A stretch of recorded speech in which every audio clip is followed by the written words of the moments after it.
En las sombras crepusculares de la Francia medieval, donde los castillos se alzan como centinelas silenciosas y los bosques antiguos guardan secretos milenarios, una leyenda susurra a través de los siglos.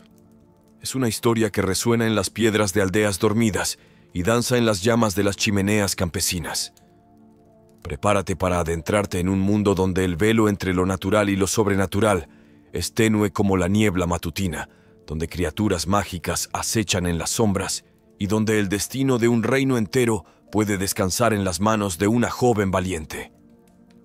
Esta es la saga de Melusina, la hada serpiente de Lusignan. En los confines de la región de Poitou, donde las colinas ondulantes se encuentran con bosques misteriosos, se erguía el imponente castillo de Lusignan. Sus muros de piedra, testigos silenciosos de siglos de historia, guardaban un secreto que pocos se atrevían a susurrar. Aquel fatídico día de otoño, cuando las hojas doradas danzaban en el viento frío, un joven noble llamado Raimondín cabalgaba por el bosque. Su corazón estaba pesado, pues acababa de cometer un terrible error durante una cacería, resultando en la muerte accidental de su tío, el conde de Poitiers.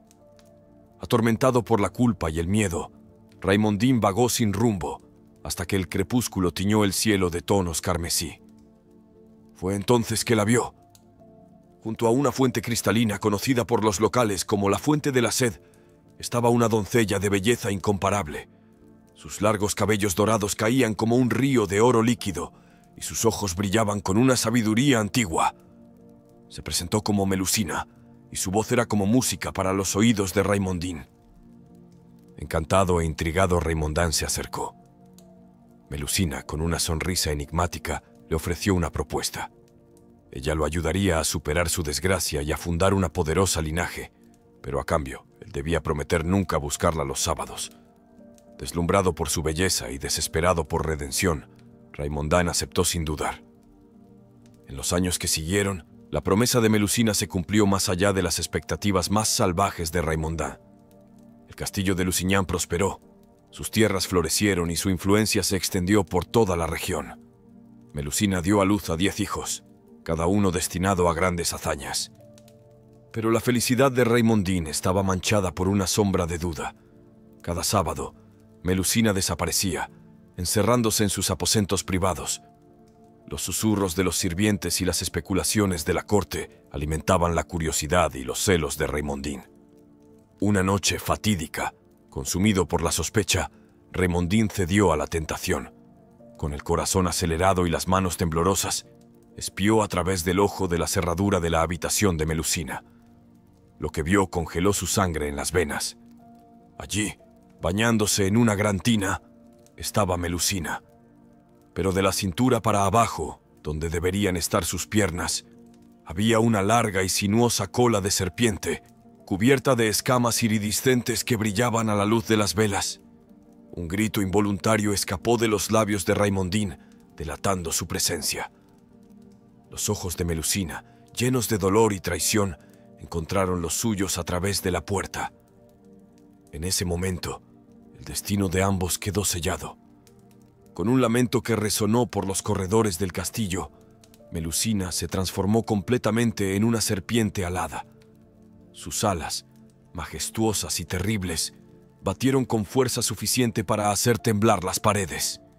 Voló a través de la ventana, rodeando el castillo 3 veces, su grito de angustia reverberando por la noche.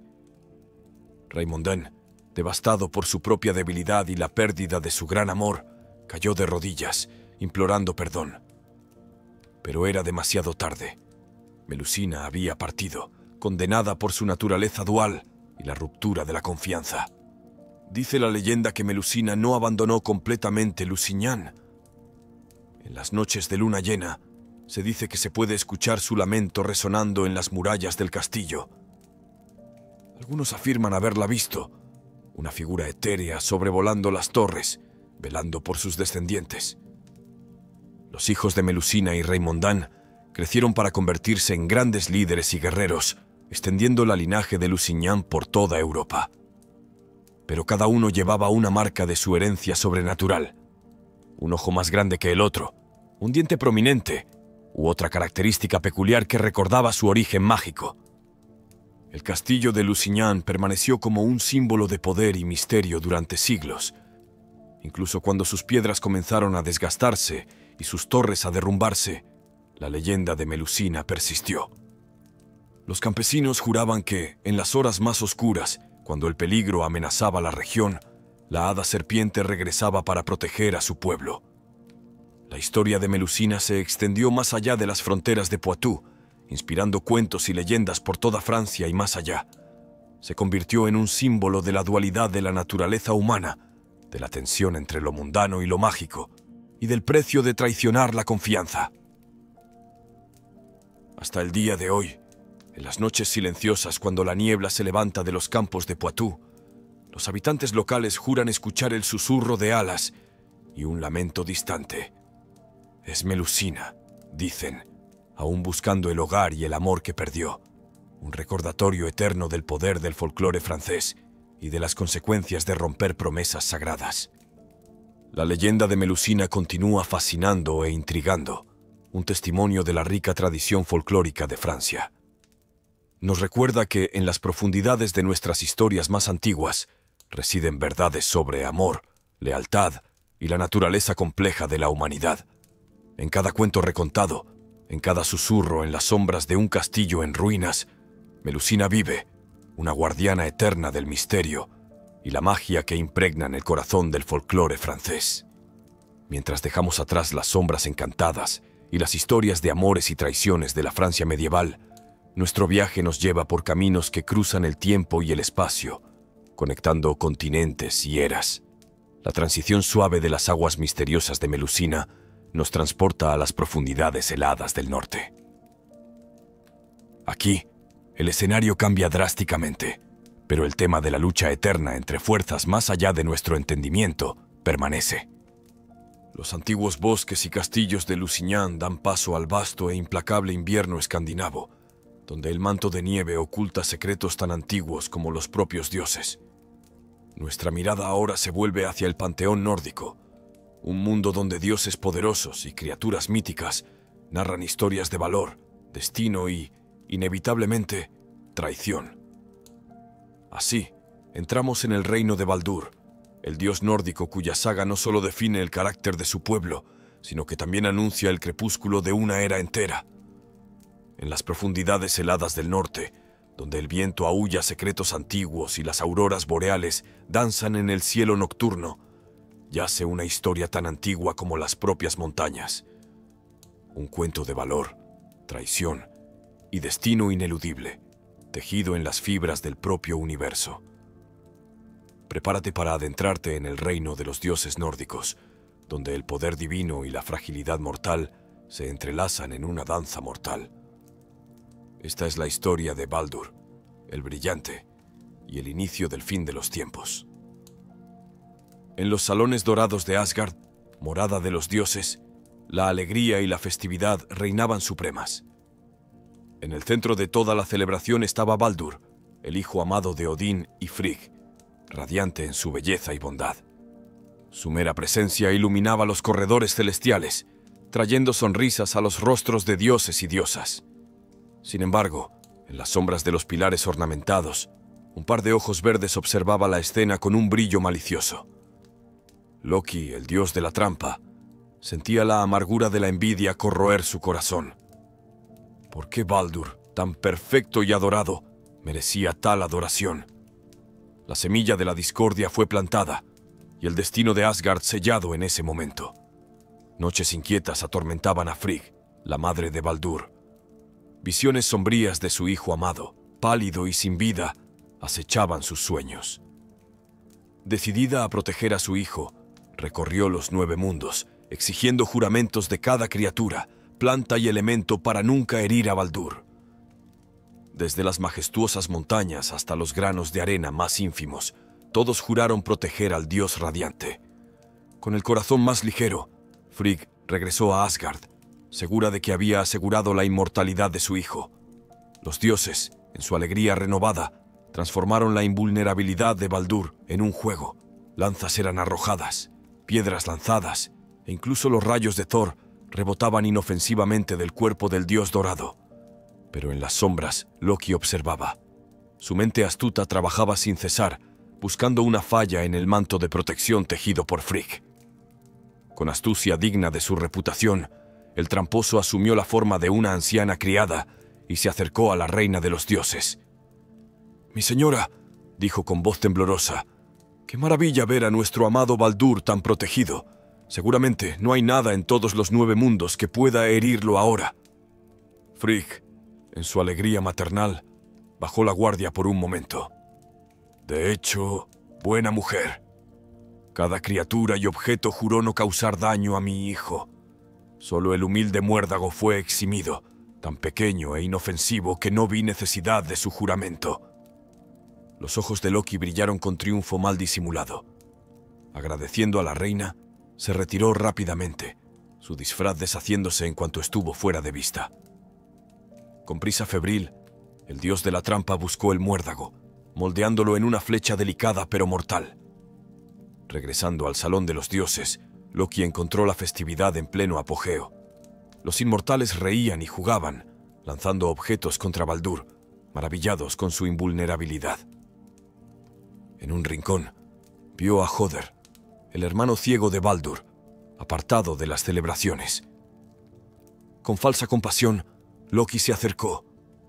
«Querido Hoder, ¿por qué no participas en los juegos? Déjame guiar tu mano para que puedas homenajear a tu hermano como los demás». Hoder, conmovido por la aparente bondad, aceptó. Loki puso la flecha de muérdago en sus manos, posicionándolo. «Ahora dispara». El proyectil cortó el aire, zumbando con una nota ominosa. Por un momento, el tiempo pareció congelarse. Entonces, con un golpe sordo, la flecha encontró su objetivo. Baldur, el brillante, tambaleó, sorpresa y dolor estampados en su rostro perfecto.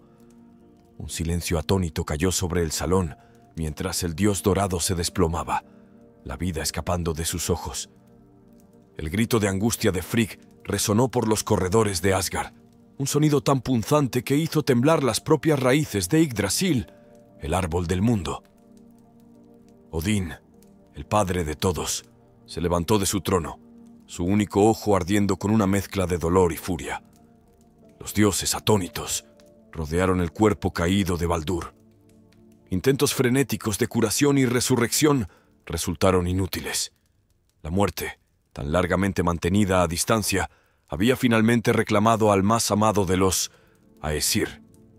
Mientras el lamento se extendía por Asgard, Hermod, otro hijo de Odín, fue enviado al reino sombrío de Hel para negociar el retorno de Baldur. Montado en el veloz Sleipnir, el corcel de 8 patas de Odín, cabalgó por 9 días y 9 noches a través de los mundos, hasta llegar a las puertas del inframundo. Hel, la impasible reina de los muertos, escuchó el ruego desesperado de Hermod. Con una sonrisa fría, estableció su condición. Si todas las cosas en los 9 mundos lloraban por Baldur, él podría regresar. Si una sola criatura se rehusaba, él permanecería en el reino de los muertos. Una vez más, los dioses recorrieron los mundos, implorando lágrimas.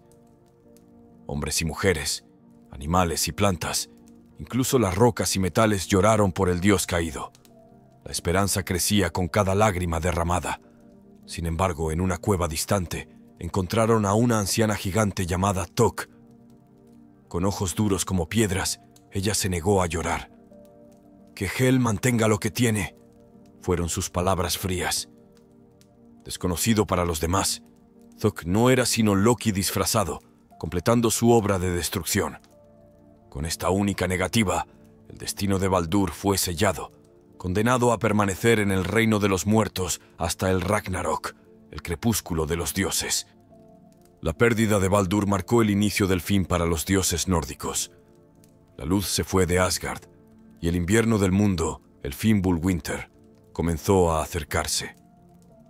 Los lazos de confianza entre los dioses se deshicieron, y la sombra del Ragnarok, largamente profetizado, comenzó a extenderse sobre los 9 mundos.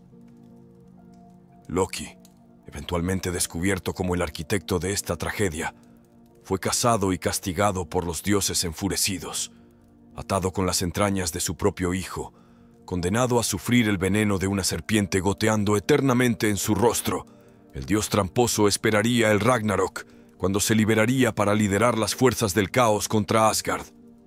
La historia de Baldur sirve como un recordatorio sombrío de la fragilidad del orden cósmico y de cómo incluso los dioses están sujetos a los caprichos del destino.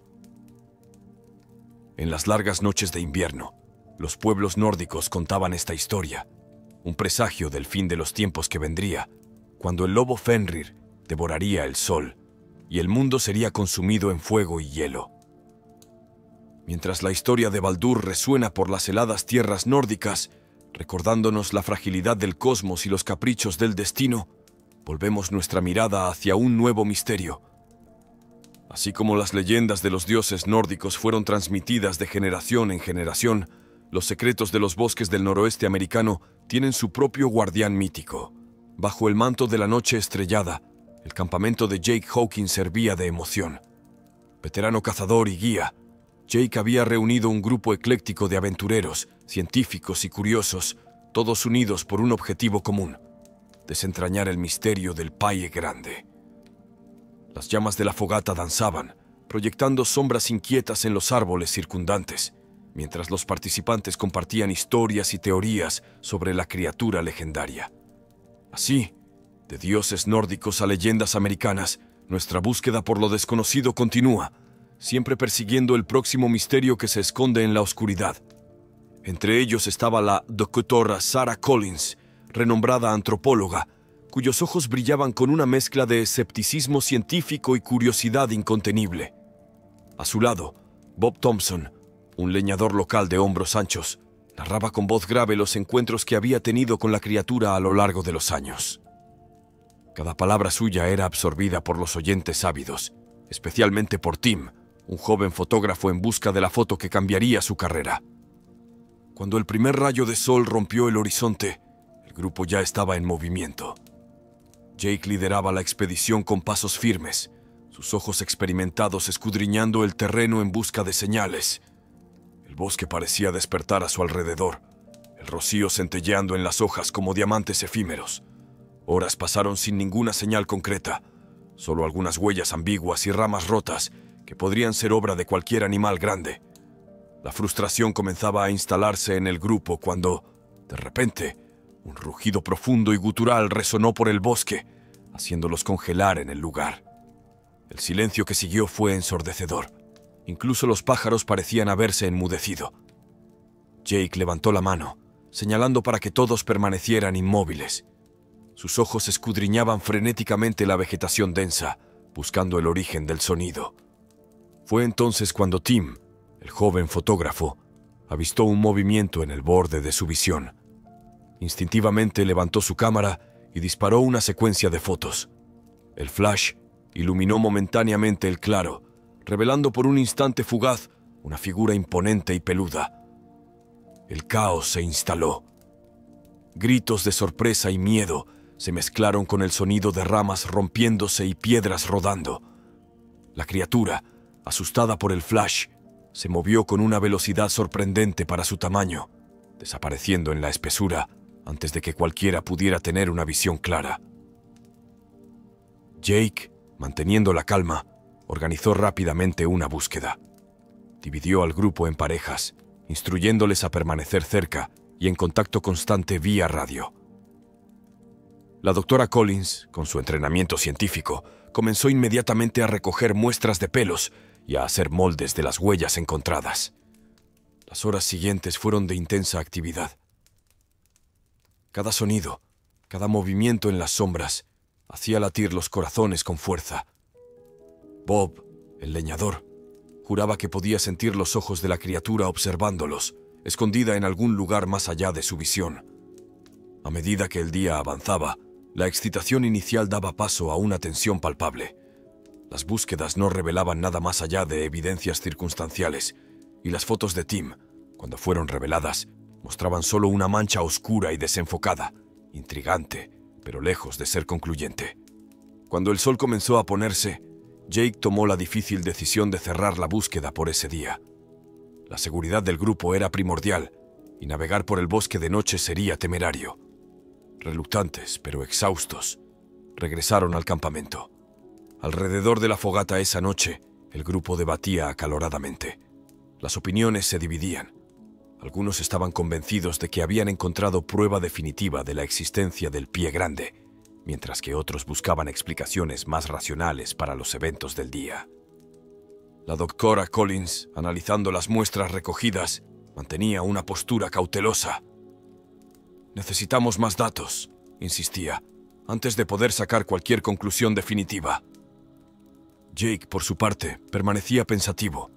En todos sus años como guía, nunca había experimentado algo así. La criatura que vislumbraron, fuera lo que fuera, era algo fuera de lo común. En los días siguientes, la búsqueda continuó. Cada nuevo día traía una mezcla de esperanza y aprensión. Más huellas fueron encontradas, más sonidos misteriosos oídos en la oscuridad de la noche. Pero la criatura en sí permanecía esquiva, siempre un paso adelante de sus perseguidores. A medida que la expedición se acercaba a su fin, una realización comenzó a formarse entre los participantes.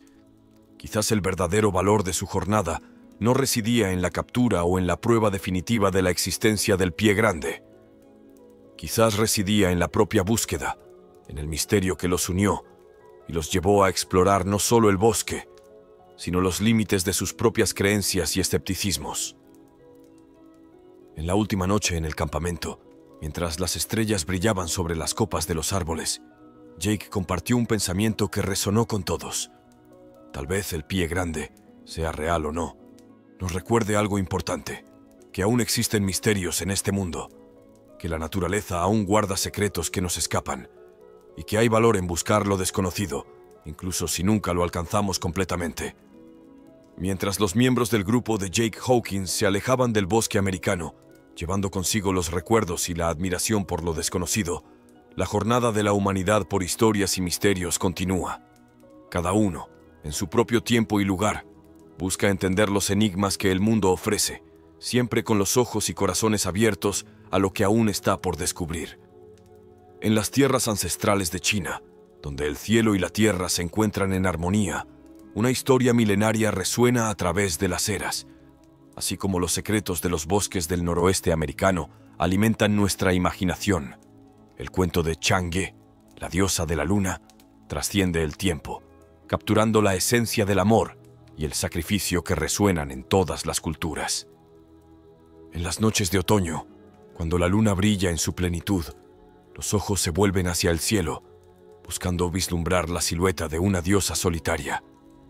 Prepárate para adentrarte en el reino celestial y descubrir el destino de Chang'e, la diosa de la luna, cuya historia aún hoy conmueve corazones e inspira generaciones. Desde mitos nórdicos hasta leyendas chinas, la eterna búsqueda de comprensión y conexión continúa, uniendo el pasado al presente en un hilo interminable de narrativas fascinantes. En los albores del mundo, cuando el orden aún luchaba contra el caos, 10 soles ardientes reinaban en los cielos. Su calor implacable castigaba la tierra, secando ríos, quemando cosechas y haciendo la vida casi imposible para los mortales. En este escenario de desolación surgió un héroe, Hou Yi, el arquero divino, cuyas flechas certeras eran capaces de alcanzar las estrellas. Hou Yi, movido por la compasión hacia los sufrimientos de la humanidad, emprendió una jornada épica por los cielos. Con su precisión legendaria, apuntó y abatió 9 de los 10 soles, dejando solo uno para iluminar y calentar el mundo en la medida justa. Sus hazañas heroicas trajeron alivio y prosperidad a la tierra, y su nombre fue celebrado en cada rincón del imperio. Pero la gloria de Hou Yi no estaba completa sin el amor. En su vida terrenal, encontró a Chang'e, una joven de belleza incomparable y corazón gentil. Sus miradas se cruzaron como estrellas fugaces en una noche de verano, y sus destinos se entrelazaron para siempre. Juntos, formaban una pareja perfecta, admirada por dioses y mortales. Sin embargo, la fama de Hou Yi atrajo la envidia de los inmortales. Temiendo que el arquero pudiera un día desafiar su autoridad, los dioses decidieron recompensar sus hazañas con un regalo engañoso: el elixir de la inmortalidad. Este líquido precioso, capaz de conceder vida eterna, venía con un precio terrible, solo suficiente para una persona. Hou Yi, desgarrado entre el deseo de inmortalidad y el amor por Chang'e, decidió no beber el elixir. Lo escondió cuidadosamente, decidido a encontrar una manera de compartirlo con su amada. Pero el destino, como una flecha desviada por el viento, tenía otros planes. En una tarde dorada de otoño, mientras Hou Yi estaba cazando, uno de sus aprendices, consumido por la avaricia, invadió su casa en busca del elixir. Chang'e, al percibir el peligro inminente y decidida a proteger el precioso regalo de su marido, tomó la única decisión posible: bebió el elixir. En el momento en que el líquido tocó sus labios, Chang'e sintió que su cuerpo se volvía ligero como una pluma. Empezó a flotar, subiendo cada vez más alto, incapaz de controlar su ascenso. Sus gritos desesperados por Hou Yi resonaron por los valles, pero era demasiado tarde. Chang'e continuó ascendiendo hasta alcanzar la luna, donde quedó aprisionada, eternamente separada de su amado. Hou Yi, al regresar y descubrir el trágico destino de su esposa, quedó devastado. Noche tras noche, miraba hacia la luna, imaginando a Chang'e en su soledad celestial. En un gesto de amor eterno, comenzó a dejar ofrendas de frutas y pasteles de luna, los favoritos de Chang'e, bajo la luz lunar. La noticia de la ascensión de Chang'e se propagó rápidamente. Las personas, conmovidas por su historia de amor y sacrificio, empezaron a rendir homenajes a la nueva diosa de la luna. Así nació el Festival del Medio Otoño, una celebración que perdura hasta hoy. Cada año, cuando la luna llena de otoño brilla más intensamente, las familias se reúnen para compartir pasteles de luna y contar la historia de Chang'e y Hou Yi. Los niños miran maravillados al cielo, imaginando ver la silueta de la hermosa diosa danzando en el disco lunar. Se dice que en noches claras, cuando el viento susurra entre los bambúes, es posible escuchar el lamento de Chang'e resonando suavemente. Su amor por Hou Yi, dicen los ancianos, es tan fuerte que ni siquiera la vastedad del cosmos puede apagarlo. La leyenda de Chang'e y Hou Yi trasciende el tiempo, recordando a todos que el amor verdadero puede superar incluso las barreras entre el cielo y la tierra. Nos enseña sobre sacrificio, devoción y la naturaleza agridulce de la inmortalidad. En las modernas ciudades de China, donde los rascacielos tocan las nubes, la historia de Chang'e sigue viva. Inspira a poetas, pintores y soñadores, recordando a todos que miren más allá del horizonte, pues a veces los mayores tesoros están fuera de nuestro alcance, brillando eternamente en el firmamento. Y así, cada otoño, cuando la luna llena ilumina el mundo con su resplandor plateado, los corazones se llenan de admiración y nostalgia. Pues en ese orbe celestial, una diosa solitaria espera. Su amor inmortal, un faro de esperanza para todos los amantes separados por el destino. Mientras los cielos cuentan historias de amores eternos y dioses solitarios, la tierra, por su parte, guarda leyendas de valentía y misterio. En las noches sin luna, cuando el viento aúlla y las olas se agitan furiosamente, los marineros más experimentados saben que es hora de buscar refugio. Pues es en estas condiciones que el holandés errante surge de la bruma, su casco espectral cortando las aguas como una hoja afilada. La leyenda se remonta al siglo XVII, época en que las aguas del Caribe hervían con la actividad de piratas, corsarios y barcos mercantes. En aquel tiempo, un capitán holandés llamado Hendrik van der Decken comandaba un barco mercante en un viaje alrededor del Cabo de Buena Esperanza, en Sudáfrica. Van der Decken era conocido por su terquedad y ambición desmedida, características que lo llevarían a su perdición. Al acercarse al temido cabo, el barco fue sorprendido por una tormenta de proporciones bíblicas.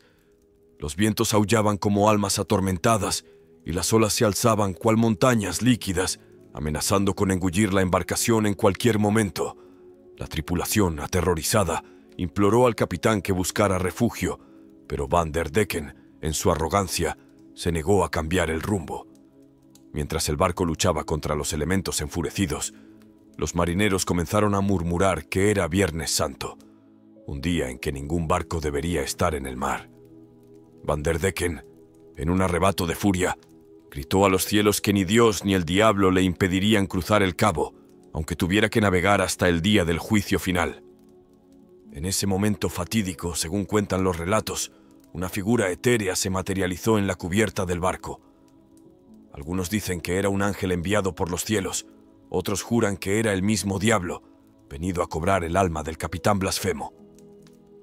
Fuera quien fuera, la entidad pronunció una terrible maldición. Van der Decken y su tripulación estarían condenados a vagar por los mares por toda la eternidad, sin encontrar nunca puerto seguro ni descanso. Desde entonces, el holandés errante se ha convertido en un presagio de desgracia para todos los que navegan por los mares. Los relatos de avistamientos del barco fantasma se esparcieron como fuego en paja seca, alimentando el miedo y la superstición entre los marineros. Dicen que el barco aparece envuelto en una niebla sobrenatural, con velas deshilachadas infladas por vientos inexistentes y un brillo espectral emanando de su casco.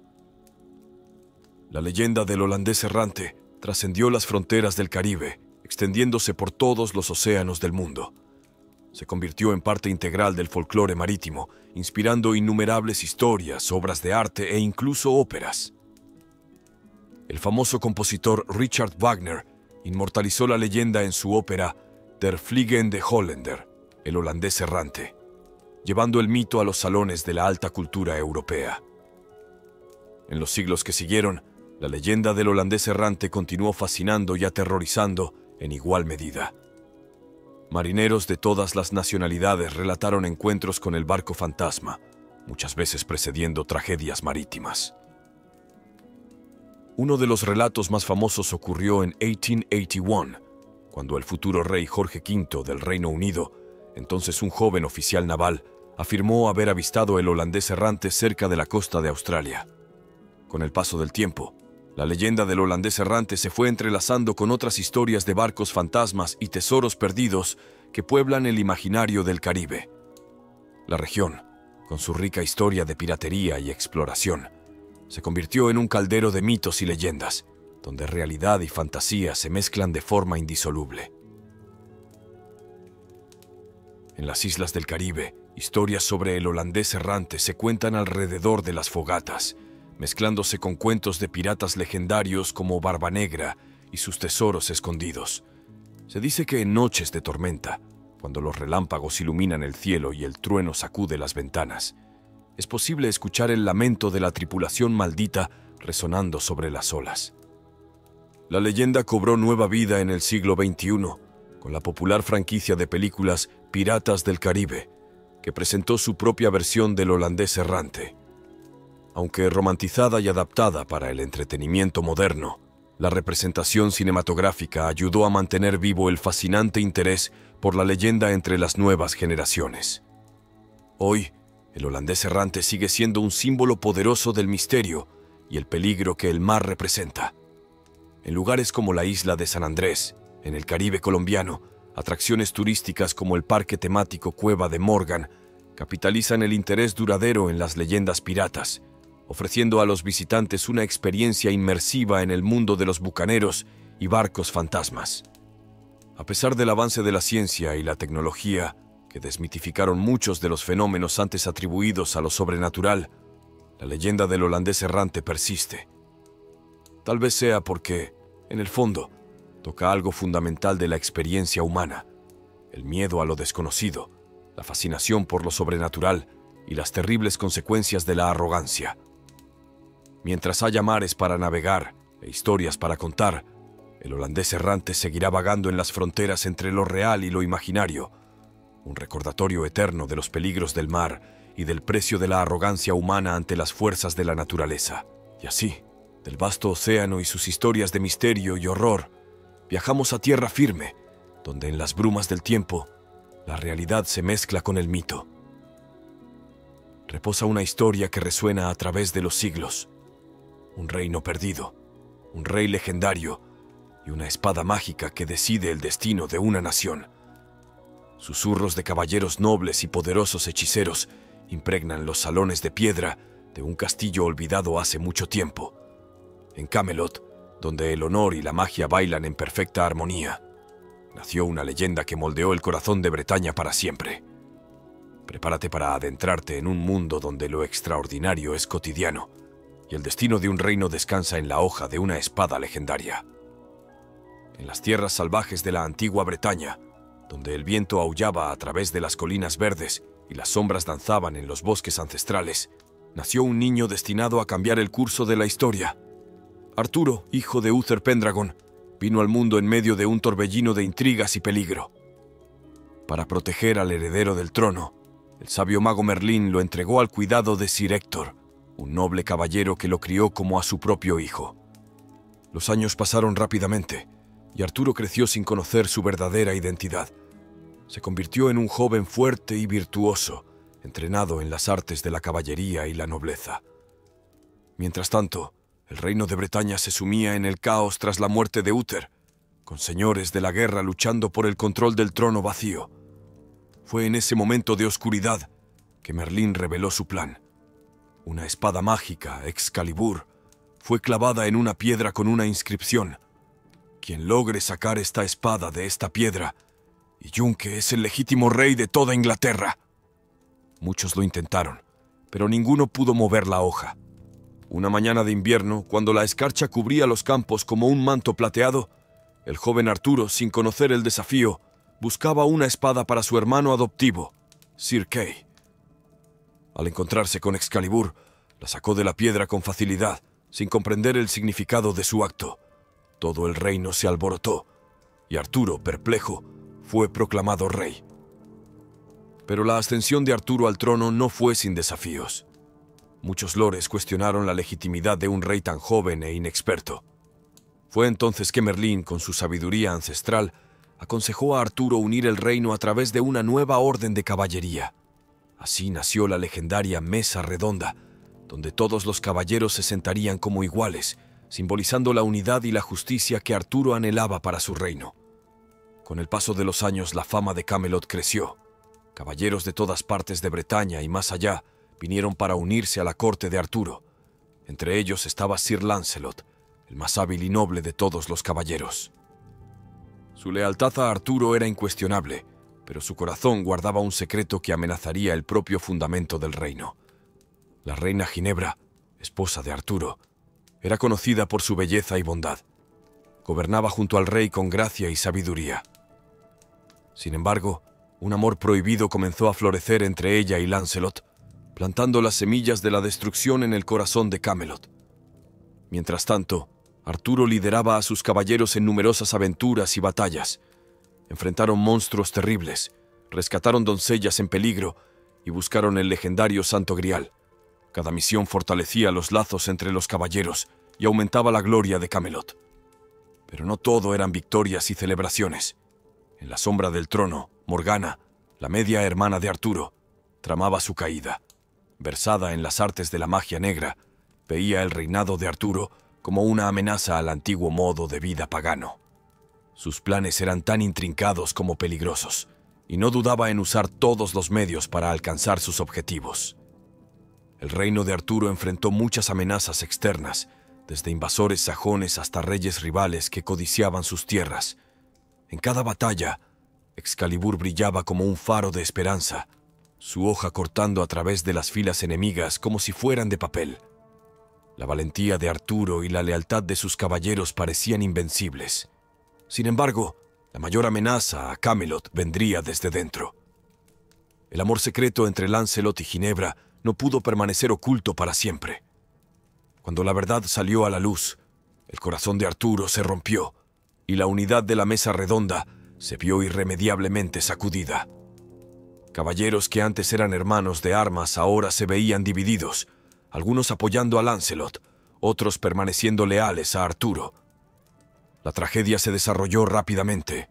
Lancelot fue exiliado, Ginebra condenada, y el sueño de un reino unido y justo comenzó a desmoronarse. Aprovechándose del caos, Mordred, el hijo ilegítimo de Arturo, fruto de un engaño orquestado por Morgana, lanzó su reclamación al trono. La batalla final se libró en las llanuras de Camlan. El cielo estaba cargado de nubes oscuras, como si el propio firmamento llorara por el fin de una era. Arturo y Mordred se enfrentaron en un duelo épico.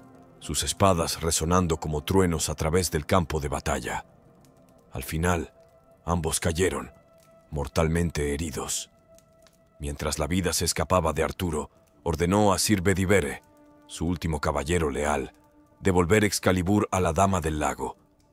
A regañadientes, Bedivere finalmente cumplió el deseo de su rey, presenciando la mano misteriosa que emergió de las aguas para reclamar la espada legendaria. Con su último suspiro, Arturo fue llevado a la isla mística de Avalon, donde se dice que reposa hasta hoy, esperando el momento en que Bretaña más lo necesite.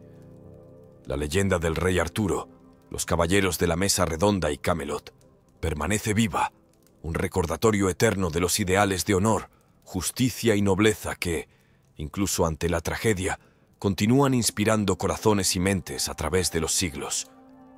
Así como Camelot evoca ideales de valentía y honor en las tierras soleadas de España, donde el aroma de los naranjos se mezcla con el sonido distante de las castañuelas, una antigua leyenda resuena a través de los siglos.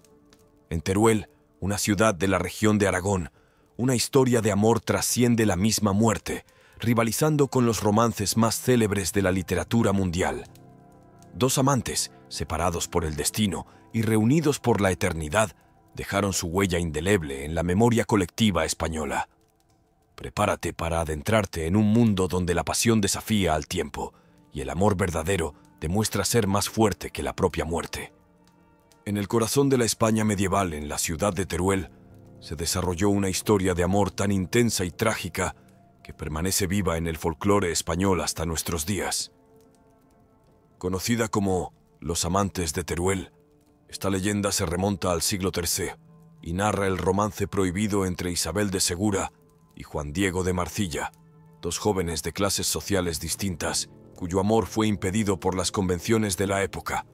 Juan, hijo de una familia noble pero empobrecida, se enamoró perdidamente de Isabel, heredera de una de las familias más ricas e influyentes de Teruel. Decidido a conquistar el corazón de la joven y la aprobación de su padre, Juan declaró su amor a Isabel, quien correspondió sus sentimientos con igual fervor. Sin embargo, el padre de Isabel, don Pedro de Segura, consideraba la unión inadecuada debido a la precaria situación financiera de la familia de Juan. En un gesto de desesperación y esperanza, Juan pidió a don Pedro un plazo de 5 años para hacer fortuna y así probarse digno de la mano de Isabel. El padre de la joven, renuente, aceptó la propuesta, pero con una condición.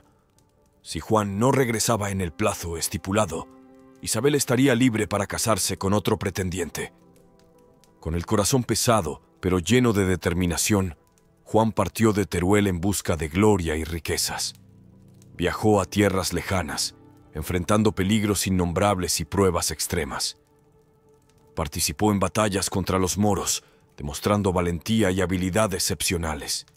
Su fama como guerrero creció, y poco a poco Juan comenzó a acumular la tan ansiada fortuna. Mientras tanto, en Teruel, Isabel esperaba ansiosamente el regreso de su amado. Los días se transformaron en semanas, las semanas en meses y los meses en años. A medida que el plazo se acercaba a su fin, la presión sobre Isabel para que aceptara a otros pretendientes aumentaba. Su padre, impaciente y preocupado por el futuro de su hija, empezó a arreglar un matrimonio con don Pedro de Asagra, un noble rico y poderoso de la región. Isabel, fiel a su amor por Juan, resistió cuanto pudo. Sin embargo, cuando el 5.º año llegó a su fin sin noticias de Juan, se vio forzada a ceder a las presiones familiares y sociales. Con el corazón roto pero cumpliendo su deber filial, Isabel aceptó casarse con don Pedro de Asagra. El destino, sin embargo, jugaría una cruel broma a los amantes. En la misma noche en que Isabel se casaba, Juan regresaba a Teruel, exhausto pero triunfante. Había enfrentado innumerables peligros y superado obstáculos aparentemente infranqueables, todo por el amor de Isabel. Llegó a la ciudad cargando riquezas más allá de la imaginación de cualquiera, seguro de que finalmente podría reclamar la mano de su amada. Al descubrir que Isabel se había casado esa misma noche, Juan quedó devastado. Incapaz de soportar la idea de vivir sin su amor, se dirigió a la casa de los recién casados. Allí encontró a Isabel sola en sus aposentos. Juan imploró por un último beso, un gesto final de amor antes de separarse para siempre. Isabel, desgarrada entre su amor por Juan y su deber como esposa, rechazó la petición. Explicó que, ahora casada, no podía traicionar sus votos matrimoniales, aunque su corazón todavía pertenecía a Juan. Ante esta última negativa, Juan, incapaz de soportar el dolor del rechazo y la pérdida de su amor, cayó muerto a los pies de Isabel. La noticia de la muerte súbita de Juan se extendió rápidamente por la ciudad. Al día siguiente, durante el funeral, Isabel, consumida por la culpa y el amor reprimido, se acercó al cuerpo de Juan. En un gesto final de amor y desesperación, se inclinó para darle el beso que había negado en vida. En el momento en que sus labios tocaron los de Juan, Isabel también cayó muerta, uniéndose eternamente a su amado en la muerte. La historia de los amantes de Teruel conmovió profundamente a la población local. El pueblo de Teruel, tocado por la tragedia del amor prohibido, decidió enterrar a ambos juntos, lado a lado, para que pudieran estar unidos en la eternidad como no pudieron en vida. A lo largo de los siglos, la leyenda de los amantes de Teruel creció y se difundió por toda España, convirtiéndose en una de las historias de amor más conocidas del folclore español. La ciudad de Teruel abrazó la leyenda, transformándola en parte integral de su identidad cultural. Hoy, los visitantes pueden ver las momias de los supuestos amantes en la iglesia de San Pedro, donde fueron descubiertas durante una reforma en el siglo XVI. La historia inspiró innumerables obras de arte, piezas teatrales, poemas e incluso una ópera.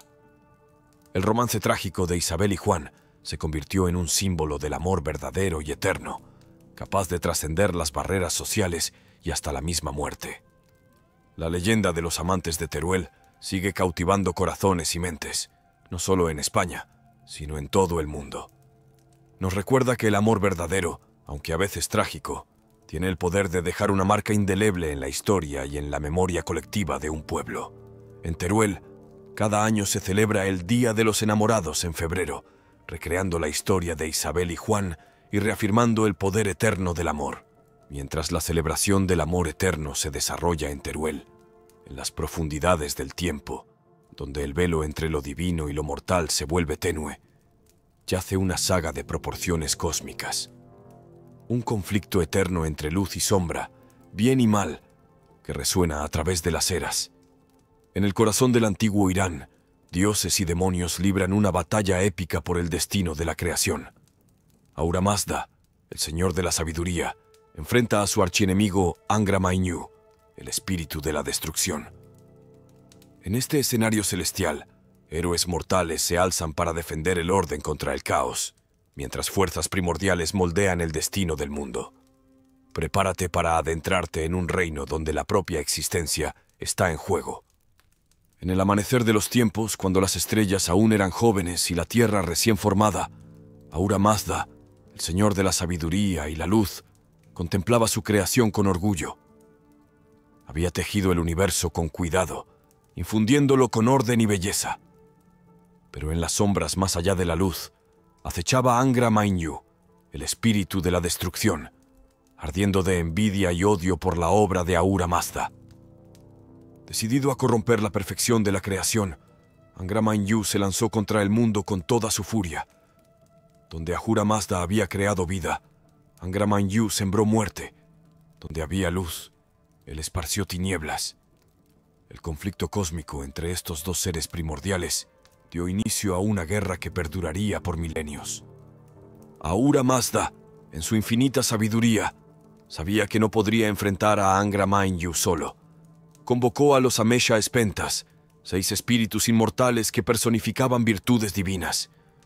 Juntos formaron un baluarte contra las fuerzas del mal, cada uno protegiendo un aspecto de la creación.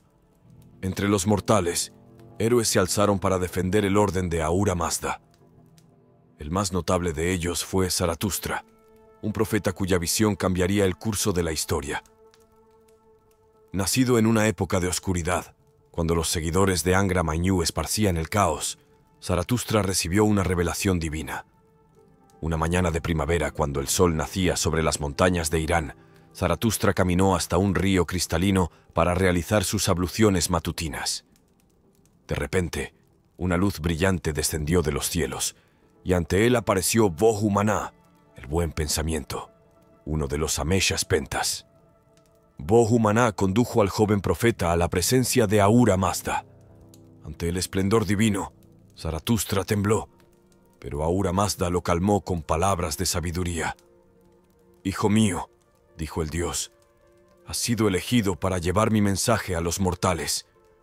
El mundo está en desequilibrio, y solo a través de los buenos pensamientos, buenas palabras y buenas acciones, la humanidad podrá resistir la influencia de Angra Mainyu». Imbuido de propósito divino, Zaratustra regresó al mundo de los hombres. Viajó por toda Persia, predicando la palabra de Ahura Mazda y enseñando a las personas a resistir las tentaciones de Angra Mainyu. Sus palabras eran como fuego, encendiendo la llama de la verdad en los corazones de quienes lo escuchaban. Pero no todos recibieron bien el mensaje de Zaratustra. Los seguidores de Angra Mainyu, los Daeva, conspiraron contra él, esparcieron mentiras y trataron de desacreditar al profeta. Una noche oscura, cuando Zaratustra meditaba solo en una cueva en las montañas, los Daeva atacaron.